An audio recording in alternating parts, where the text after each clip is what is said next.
की छोटी बड़ी हर गपशप, कॉमेडी से लेकर रोमांस तक, ब्रेकअप से लेकर पैचअप तक, सीरियल और बॉलीवुड का हर मसाला मिलेगा लेमन होम थिएटर में।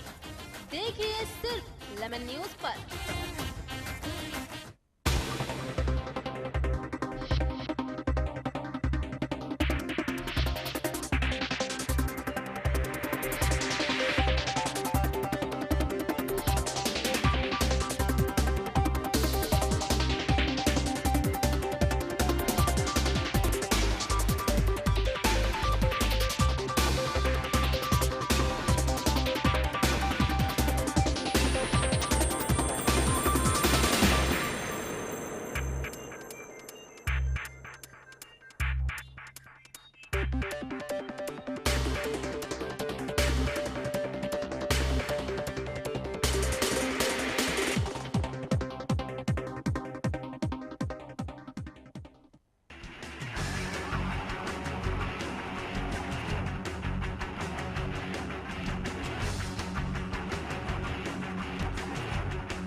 मुंबई एक ऐसा शहर जिसे देश की आर्थिक राजधानी कही जाती है, जिसे सपनों की नगरी भी कही जाती है। इस शहर पर न जाने कितने खतरे मंडराते रहते हैं, पर इन दिनों जो खतरा मंडरा रहा है वो दिखने में काफी छोटा है, पर अब तक कई लोगों की जान ले चुका है।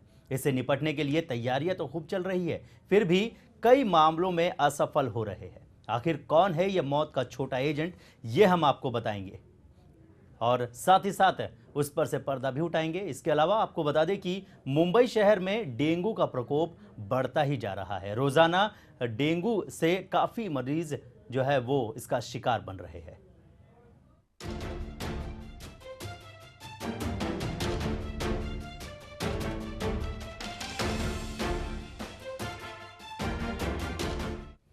नमस्कार, मैं हूं सलामत अली और इसी पर हम चर्चा करने वाले हैं। जिस तरह से लगातार मुंबई और तमाम आसपास के इलाकों में डेंगू का कहर बढ़ता ही जा रहा है, मौत का ये जो छोटा एजेंट है ये अपना काम कर रहा है और इससे निपटने के लिए पूरी तैयारियां भी की जा रही है, लेकिन कहीं ना कहीं कई मामलों में जो है वो डॉक्टर्स भी असफल हो रहे हैं और कई जगह पर, चाहे केएम अस्पताल की बात की जाए, वहां पर डॉक्टर्स भी इसका शिकार हो रहे हैं। मुंबई शहर में डेंगू का प्रकोप बढ़ता जा रहा है। रोजाना डेंगू के मरीज सरकारी और साथ ही साथ प्राइवेट अस्पतालों में भर्ती कराए जा रहे हैं। मुंबई में अब तक 600 से अधिक डेंगू के मरीज पाए गए हैं, जिसमें 4 बड़े अस्पतालों के डॉक्टरों का भी समावेश बताया जा रहा है। ठाणे में 25 से अधिक डेंगू के रोगी पाए गए हैं। जनवरी से लेकर अब तक 690 लोगों की जान इस बीमारी से जा चुकी है। पिछले महीने आपको बता दें कि 8 लोगों की मौत इस बीमारी से हुई थी।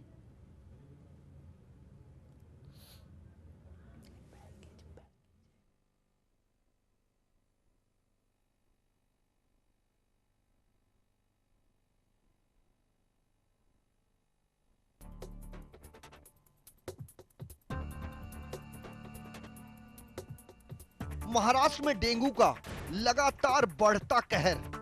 डेंगू की वजह से अस्पतालों में पीड़ितों की लंबी लंबी कतारें आसानी से देखी जा सकती हैं।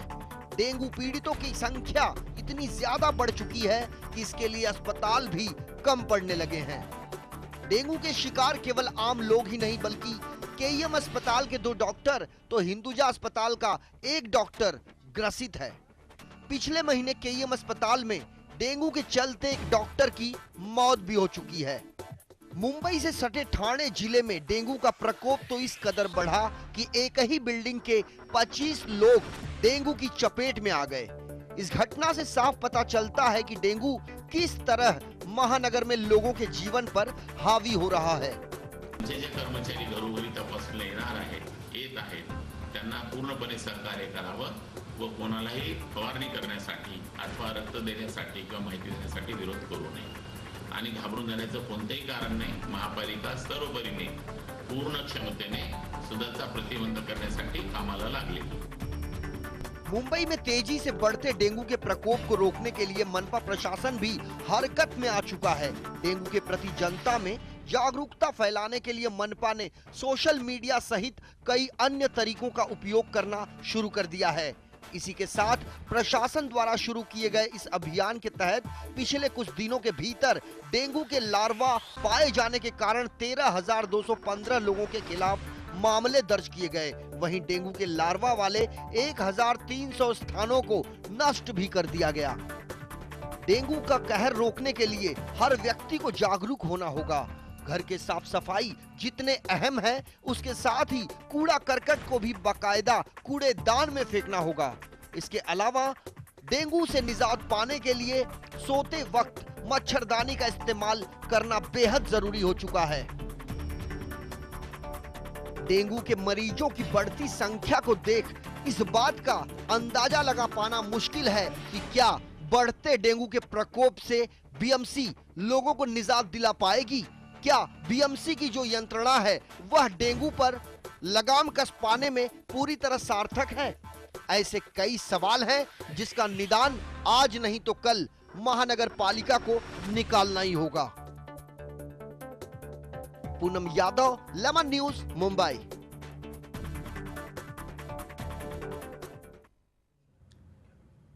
मुंबई में लगातार डेंगू का कहर जो है वो दिखने लगा है और साथ ही साथ यदि बात की जाए डेंगू की तो इस पर मुंबई की महापौर स्नेहल अंबेकर ने भी अपनी प्रतिक्रिया व्यक्त की है। क्या कुछ कहा है ये सुनते हैं।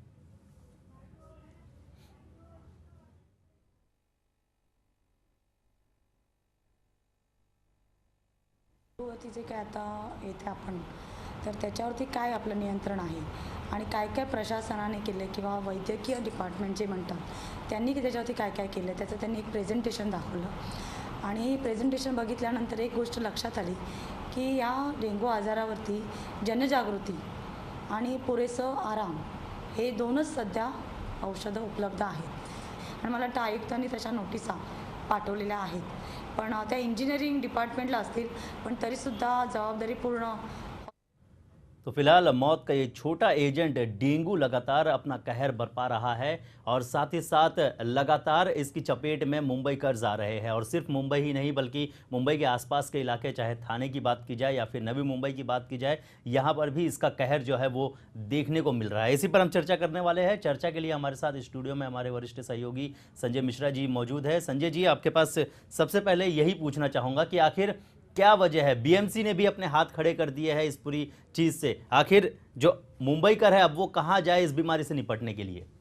देखिए बिल्कुल सलामत, जिस प्रकार से डेंगू एक महामारी के रूप में सामने आई है और बड़े पैमाने पर इसके जो मरीज हैं उनकी संख्या में जो है वो लगातार उसमें इजाफा देखने को मिल रहा है। मुंबई के जितने भी सरकारी अस्पताल हैं सलामत, वहाँ पर बड़े पैमाने पर जिस प्रकार से लोगों की ब्लड कलेक्ट किए जा रहे हैं, उनके ब्लड को चेक किया जा रहा है और उसके बाद यह समझने की कोशिश की जा रही है कि जो व्यक्ति बीमार है क्या उस पर डेंगू का कोई प्रभाव है। और सबसे दुर्भाग्य की बात यह है कि अब तक मुंबई में सिर्फ सलामत 659 मामले डेंगू के सामने आए हैं। पूरे महाराष्ट्र की बात करें 3,500 के आसपास यह आंकड़ा पहुंच चुका है और ऐसे में अब डेंगू जैसी भयानक बीमारी से निजात पाने के लिए लोगों को ना को चने चबाने पर मजबूर होना पड़ रहा है। जबकि जो दवाइयां हैं, जिस प्रकार से डेंगू बताया जाता है कि डेंगू जब किसी को होता है तो प्लेटलेट जो होती है वह कम होती है और प्लेटलेट्स के लिए लोगों को जूझना पड़ रहा है। मार्केट में प्लेटलेट्स जो है वह बहुत ही कम है।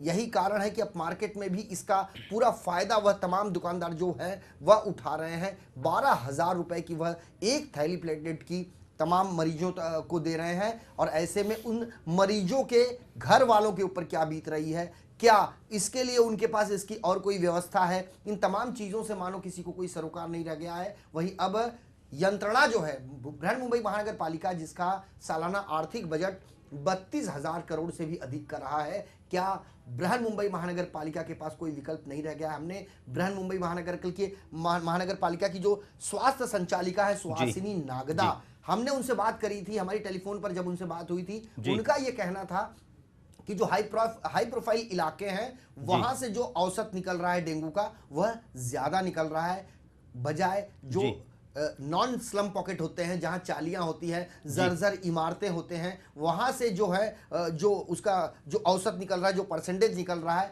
वह काफी कम, यानी 39% जो डेंगू के मरीज दिखाई दे रहे हैं वह नॉन स्लम यानी चालियों में, जर्जर इमारतों में रहने वाले वह लोग हैं, जबकि 51% के आसपास यानी 51% जो मामले डेंगू के हैं वह high profile standard of living, जो हाई प्रोफाइल हाई प्रोफाइल इलाकों से ज्यादातर जो है वो आंकड़े सामने आ रहे हैं। संजय जी, यहाँ पे आपको रोकना चाहेंगे, हमारे साथ बीएमसी की ओर से बीएमसी पीआर मंगला गोमारे जी हमारे साथ जुड़े हुई है। मंगला जी, सबसे पहले तो बहुत बहुत स्वागत है। थैंक यू जी मंगला जी, सबसे पहले यही जानना चाहेंगे कि आखिर क्या वजह है कि जो डेंगू जो बीमारियां हालांकि हर साल आती है और अक्टूबर के आसपास में ये कहा जाता है कि अक्टूबर नवंबर के आसपास में ये बीमारी जो है वो घर करती है, लेकिन इतने बड़े पैमाने पर कभी ऐसा नहीं हुआ है, लेकिन इस बार आखिर क्या वजह रही कि डेंगू जो है वो इतने बड़े पैमाने पर लोगों पर असर कर रहा है? देखिए, पिछले 3-4 सालों से डेंगू के जो पेशेंट है वो उनकी संख्या जो है बढ़ रही है। जुलाई अगस्त 2012 से हम देख रहे हैं कि डेंगू में ये बढ़ रहा है, रुग्ण संख्या बढ़ रही है। और अभी ये साल compare to last year also थोड़े संख्या बढ़ी है, ये हम मानते हैं। और ये जो बम्बई में हमें केसेस देखने को मिल रही है, ये केवल बम्बई का फेनोमेना नहीं है, तो ये पूरे महाराष्ट्र में भी पूरे केसेस दिख रहे हैं। इसका कारण तो एक ये भी हो सकता है कि वेदर कंडीशन जो है बम्बई में और आजू बाजू में हॉट एंड ह्यूमिड वेदर जो है, ये बहुत एडिस मस्कीटो को बढ़ने के लिए बहुत फेवरेबल कंडीशन होती है, ये भी एक कारण हो सकता है। दूसरा कारण हम अगर देखे जाए तो मे बी वायरल म्यूटेशन कुछ हुआ है क्या, ये भी हमें देखना जरूरी है। जी, इसके अलावा ये भी जानना चाहेंगे मंगला जी कि आखिर किस तरह की तैयारियां बीएमसी की ओर से की जा रही है, क्योंकि लोग ये जानना चाहते हैं कि जिस तरह से बीमारियां बढ़ रही है बीएमसी इससे क्या कदम उठा रही है? बीएमसी की तैयारियां अभी हम लोग नहीं करते, मगर हमारी ये जो तैयारी होती है प्री मानसून प्रिपेयर्डनेस हम लोग जो बोलते हैं, वो एक्चुअली हमारा स्टार्ट होता है फरवरी मार्च महीने में ही। सबसे पहले तो हम लोग पूरे सारे जो लैंड ओनिंग अथॉरिटीज है उनके साथ एक मीटिंग होती है कि हर एक ने अपना अपना प्रीमाइसिस है जो मॉस्किटो प्रूफ रखना है, वहां से हमारी तैयारी होती है। हमारा जो पूरा हेल्थ डिपार्टमेंट का स्टाफ है उनका सेंसिटाइजेशन, उनका ट्रेनिंग पहले लिया जाता है। प्राइवेट डॉक्टर्स को हम लोग सेंसिटाइज करते हैं, उनका ट्रेनिंग लिया जाता है। फिर हम लोगों ने पूरे बिल्डिंग कंस्ट्रक्शन साइट के जो सुपरवाइजर्स है, सेफ्टी ऑफिस है, उनको भी हम लोग ट्रेनिंग देते हैं। उसके बाद हमारे जो नगर सेवक है उनको भी थोड़ा सेंसिटाइज किया जाता है, जो कि वो एरिया में जाके फिर लोगों को बता सके। ये सब हम लोग प्री मानसून प्रिपेयर्डनेस हमारा होता है। उसके बावजूद हमारा जो पेस्ट कंट्रोल ऑफिसर, मतलब हर एक वार्ड में हमारे मेडिकल ऑफिसर और पेस्ट कंट्रोल ऑफिसर होते हैं, उनके यहाँ से वेक्टर कंट्रोल एक्टिविटीज तो पूरे साल चलती रहती है, मगर ये सब एक्टिविटीज हम लोग मानसून में और पोस्ट मानसून स्ट्रेंथन करते हैं। जी, फिलहाल इसके अलावा अभी आपसे जानना चाहेंगे कि अभी क्या प्रिकॉशंस लिए जा रहे हैं, क्या अभी दवाइयाँ छिड़की जा रही है, जिस तरह से केमिकल्स वगैरह छिड़के जाते हैं, क्या अभी इसका कुछ तैयारियां चल रही है या इस तरह की कोई कार्य बीएमसी की ओर से हो रहा है? हमारे यहाँ पर इंसेक्टिसाइड डिपार्टमेंट है, वो पूरा मस्कीटो कंट्रोल एक्टिविटी करते हैं और पूरा anti larval activity, anti adult activity ये पूरे जोर शोर से हो रही है हमारे यहाँ पर।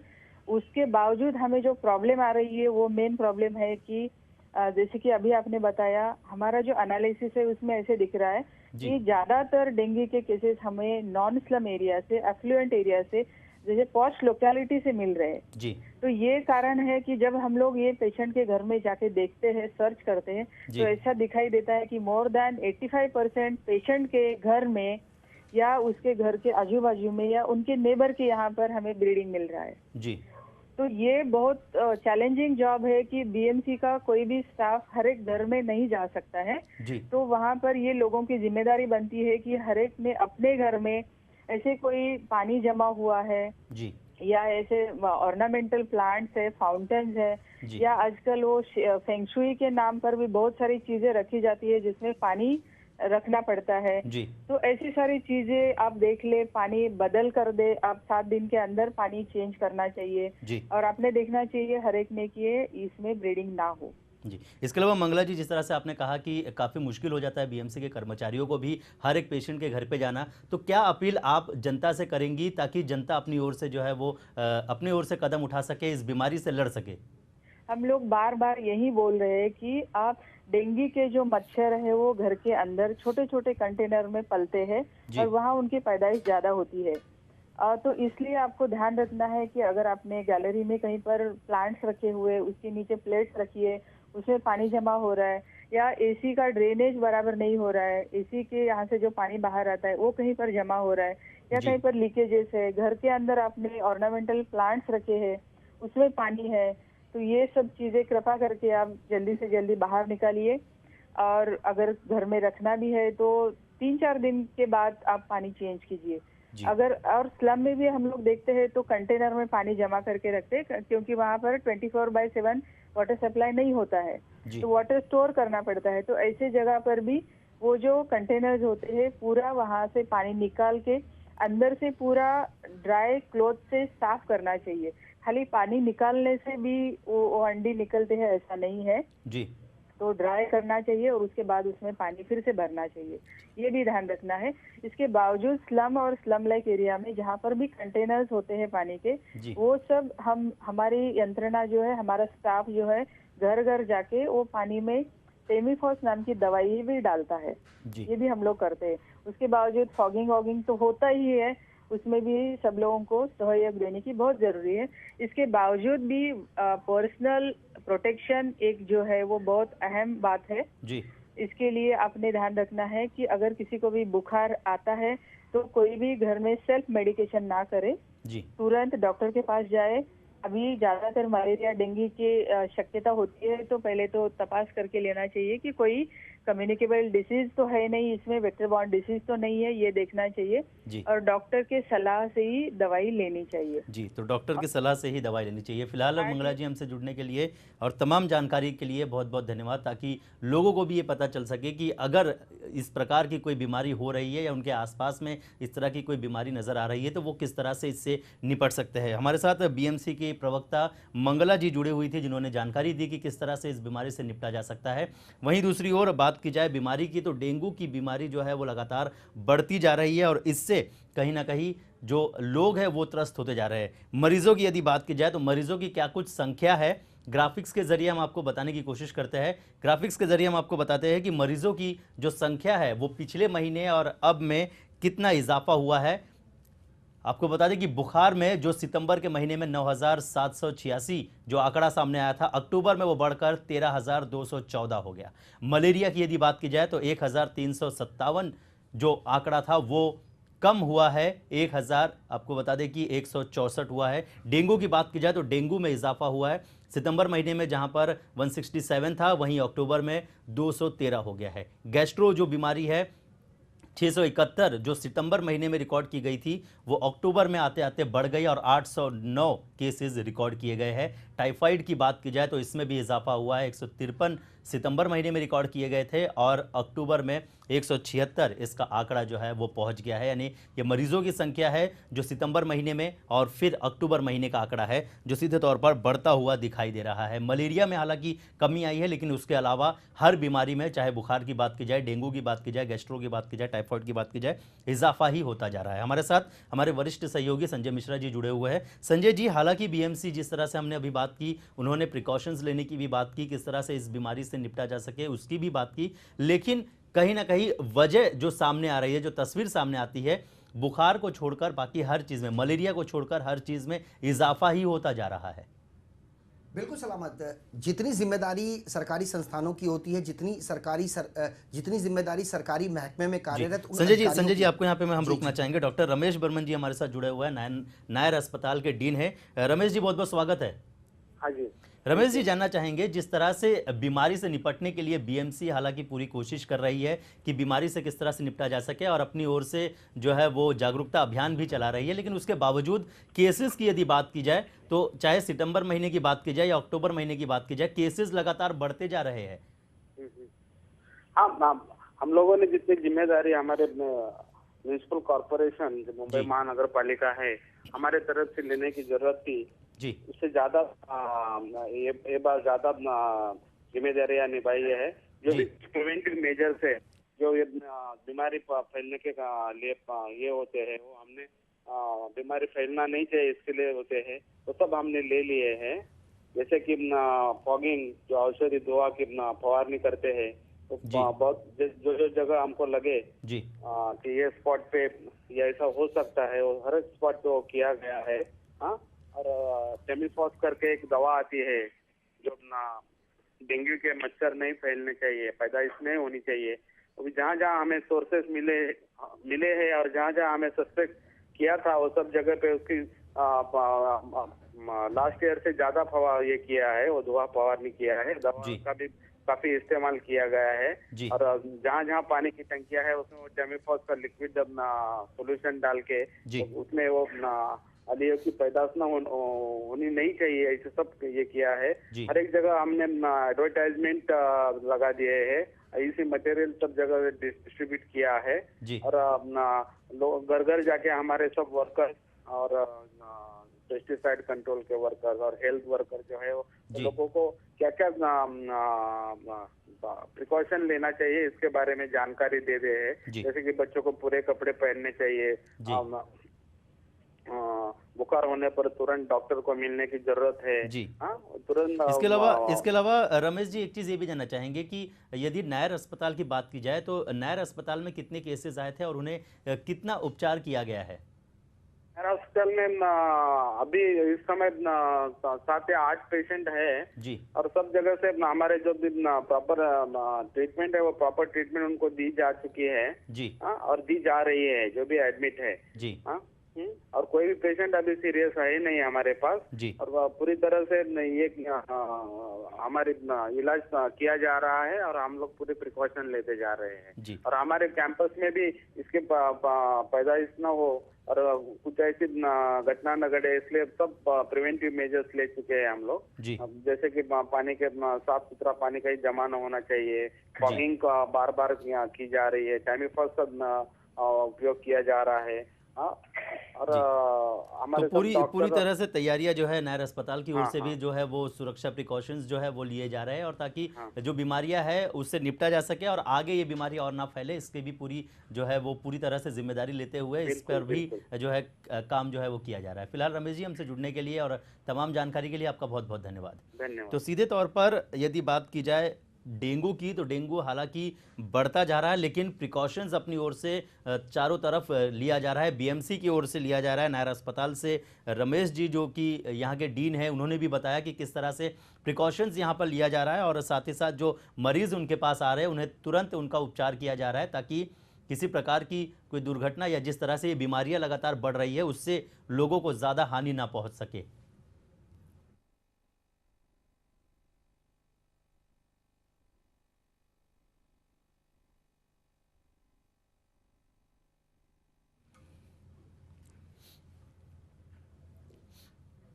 तो सीधे तौर पर बीमारियां डेंगू की लगातार बढ़ती जा रही है। आखिर डेंगू कैसे पता चलता है कि किसी व्यक्ति को डेंगू हुआ है, ये हम आपको बताते हैं कि आखिर डेंगू के लक्षण क्या कुछ होता है। ग्राफिक्स के जरिए हम आपको बताते हैं कि डेंगू के लक्षण क्या कुछ होता है, किस तरह से हमें पता चले कि आखिर किसी व्यक्ति को यदि उसे बुखार हुआ है तो क्या उसे डेंगू हुआ है कि नहीं, ये कैसे पता लगाया जा सके, ये हम आपको बताते हैं।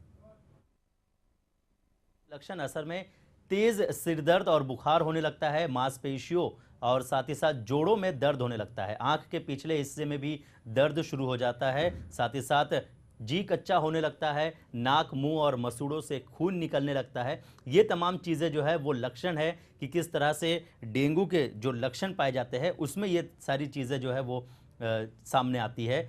और साथ ही साथ मांसपेशियों में भी दर्द होने लगता है, आंखों के पिछले हिस्से में भी दर्द होने लगता है।